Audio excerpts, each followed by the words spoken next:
Diana Idia. Saya bertugas di Puskesmas Cira. Alhamdulillah hari ini bisa bertemu dengan adik-adik sekalian ya. Hari ini bertepatan dengan Hari Cuci Tangan Sedunia. Jadi hari ini kita akan belajar cara mencuci tangan 11 langkah ya.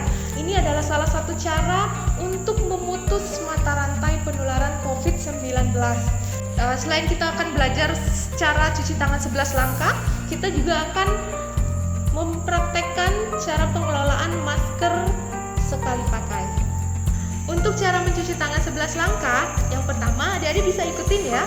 Yang pertama, basahin dulu tangan dengan air, kemudian ambil sabun secukupnya ya di telapak tangan. Ketiga, gosok telapak tangan, boleh ikutin ya. Gosok telapak tangan. Kemudian ketiga, sela-sela jari. Yang keempat, punggung tangan ya. Setelah itu kanan dan kiri, kemudian sela-sela jari. Yang kelima, setelah sela-sela jari, kuncikan keduanya. Ya, yang keenam. Setelah kuncikan, kemudian di ibu jari diputar kiri dan kanan, tangan kiri dan kanan. Ya, setelah ibu jari, kuku-kuku di telapak tangan. Ya, kanan dan kiri. Setelah itu bilas kembali dengan air ya.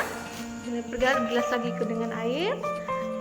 Setelah bilas dengan air, keringkan dengan lap pribadi.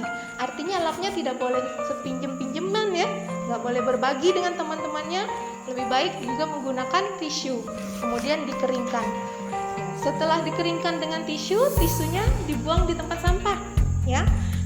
Itu tadi 11 langkah cuci tangan ya. Jadi kapan pelaksanaan cuci tangannya? Setelah adik-adik beraktivitas, habis memegang sesuatu ya, mau makan ya, habis berolahraga, habis pegang hewan, habis beraktivitas menyapu seperti itu ya.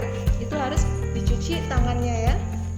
Selanjutnya kita akan belajar tentang pengelolaan masker sekali pakai ya. Caranya ini masker tuh ada dua jenis, yaitu masker medis yang sekali pakai seperti ini. Ini cuman berlaku selama 4 jam adik-adik pakai ya. Jadi kalau sudah 4 jam ini sebenarnya harus diganti ya, karena ini udah ada keringetnya ya, sudah banyak debu-debu yang menempel ya. Mengganti masker yang sudah dipakai selama 4 jam, caranya lepaskan masker tanpa menyentuh bagian depan masker. Kenapa? Karena di sini banyak saringan kumannya sudah. Di sini udah kena debu ya, sudah banyak saringan kumannya di sini. Jadi jangan menyentuh yang bagian depan. Cukup sentuh talinya saja untuk melepaskan. Lepaskan masker tanpa menyentuh bagian permukaan atau depan masker. Cukup sentuh talinya saja ya. Kemudian setelah dilepas, semprotkan cairan disinfektan ya, atau cairan pembunuh kuman ya. Semprotkan. Setelah itu, putuskan talinya ya. Setelah putus, kemudian maskernya disobek, kemudian masukkan ke dalam kantong kresek dulu ya. Kemudian kita ikat simpul seperti ini ya. Kemudian kita buang di tempat sampah ya.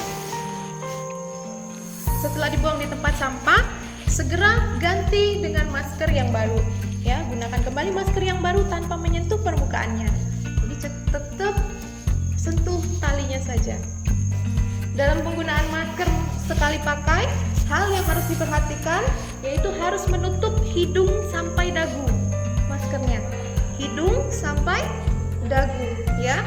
Kemudian adik-adik juga periksa yang lembut itu di bagian dalam ya, sisi yang lembut di bagian dalam, sisi yang kasar itu di bagian luarnya ya. Sisi yang kasar di bagian luarnya. Kemudian ikuti lekuk hidung. Di sini ada semacam besinya ya, macam kawatnya. Jadi harus diikuti lekuk hidung. Jadi agak ditekan di tekukan hidung. Ya, jadi posisinya tidak ada udara yang masuk. Kedap dari dagu, dari hidung sampai dagu. Demikian yang dapat saya sampaikan. Mudah-mudahan adik-adik di rumah dapat menerapkannya ya. Terima kasih atas segala perhatiannya. Salam sehat. Assalamualaikum warahmatullahi wabarakatuh. Waalaikumsalam.